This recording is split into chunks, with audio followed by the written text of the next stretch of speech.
Hi friend, नोंथांमोनखौ आंनि Loseph Narzary YouTube चेनेलाव बयखौबो बरायनाय थाबाय। दा गोसो गोरबो फुंनि अननाय आरो सिबिनाय नोंथांमोननो बयनोबो जासिहरनाय थाबाय लोगोफोर।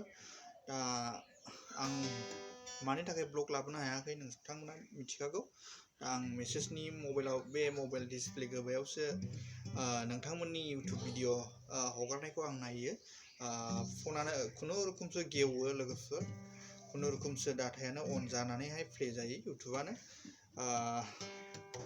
बेनो नोंथांमोननि गेजेरावहाय आं दिनैहाय शेयार खालामनो साननाया लोगोफोर।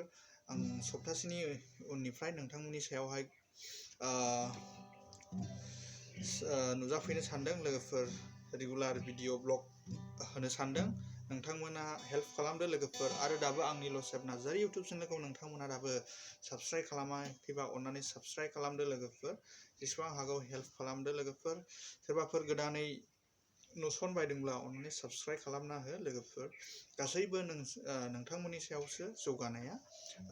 बयबो नों एसे आं एसे सापर्ट खालामलायबासो जों जौगाखायो लोगोफोरना। बेनि थाखायनो नोंथांमोना बयबो हेल्प खालामलायदो। आरो आं सप्तासेनि गेजेरावहाय नोंथांमोननि गेजेरावहाय रेगुलार भिडिअ ब्लग भिडिअ एबा बायदिसिना नोंथांमोननि सायावहाय भिडिअ लाबोनो सानदों। दा नोंथांमोना हेल्प खालामदो आंखौबो एसे। बेनो नोंथांमोननि गेजेरावहाय आं दिनैहाय रिक्वेस्ट खालामनाया। बाय बाय।